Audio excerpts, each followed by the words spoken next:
Hey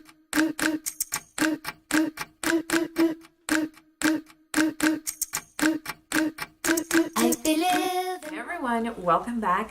This is going to be a new Mary Kay video. I know I haven't been filming these videos for quite some time now, and it's not because I'm stopping them, it's just because I was kind of revamping everything and coming up with new series and new techniques and new stuff that I've been trying for you, and hopefully you will see that in the future videos. So if you're new to my channel, please make sure you subscribe so you can stay tuned for those videos in the future.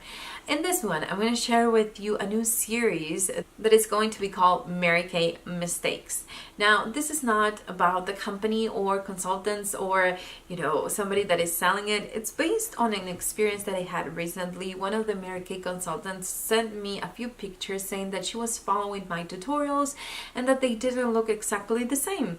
So I started to talk to her and, about the eyeshadows she was using, the finish of the eyeshadows, the brushes that she was using. I gave her a few tips, and a couple of weeks later she started to send me new pictures that she was really proud of and that she was really happy about those makeups that she was doing on her clients, and that kind of inspired this series. I'm just going to share with you a few things that I've seen that I think are mistakes and not necessarily need to be Mary Kay mistakes, but those are the pictures and those are the kind of makeup looks that you guys share with me the most, and that's why I decided to do it in this Mary Kay series. So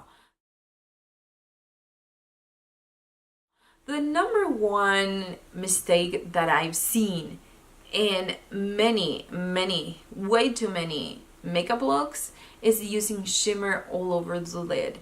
And I'm not saying the one eyeshadow, I'm saying that sometimes there are just beautiful looks with 5 eyeshadows or 6 eyeshadows and they're all shimmery. Now, when I share a tutorial, let's say I'm using the color Hazelnut on my crease. Now you have something very similar in your collection, but it has shimmer, so you decide to use it on your crease. Now, the problem with this is when you use a matte eyeshadow, you're creating depth. When you're using a shimmery eyeshadow, if it's dark, it will create some kind of depth into the crease, but with the glitter or the shimmer, it's going to emphasize little points in the area where you're placing that eyeshadow, and it's going to change the dimension that it's going to give to your eyes. So it's going to pop up different areas of your crease that we're trying to recede or make it look more deep instead of just kind of popping out and highlighting those areas. So it's never going to look the same. So it doesn't matter if it's exactly the same color. If it's not the same finish, it will never look like the tutorial that you're trying to follow. Now, if you're not following any tutorials, you probably know that the crease shade that we use, it's best if we can use it with a matte eyeshadow.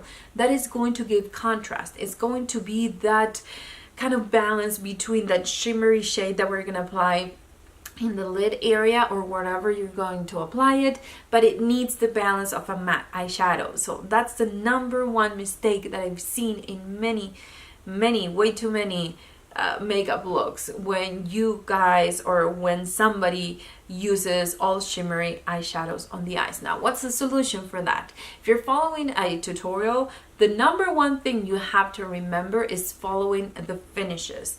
If they tell you to use a matte eyeshadow, use a matte eyeshadow. If they tell you if it's shimmer, go with a shimmer. If you're new with makeup and you're trying to follow these tutorials, having exactly the same finish is going to be key.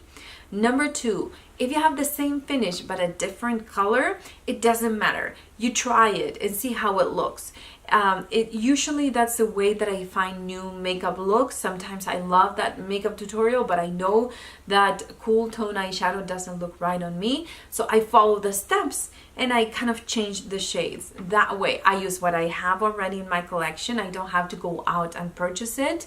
And at the same time, I find combinations that otherwise I would have never tried. So having those two things in mind are going to help you with that mistake. Following the finish of the eyeshadow, and it doesn't matter what color it is. Try to find something that it will go with the same finish and create your own combinations if you can. If you have the same shade in a matte eyeshadow, let's say I say let's go with hazelnut, and you have hazelnut, then go with hazelnut and kind of, you know, see how it looks on you, that exact same look. But if you don't have hazelnut and you have driftwood, try with driftwood, just use a little bit less and create your own combination. So those are my solutions for those mistakes and how you can avoid them if you can, or if you were, you know, kind of in that rut, or if you were doing that with your makeup and you weren't happy with it. Well, hopefully these 2 tips will help you improve that and make your makeup looks look a lot better. So anyways, thank you so much for watching this video. If you're new, remember to subscribe, and if you have a different tip or thing that you'd like to share with us, instead of the ones that I just shared with you guys, please feel free to leave them in the comments down below. I think that's the best way that we can help each other. So thanks again. I'll see you on my next video. I'm coming to you.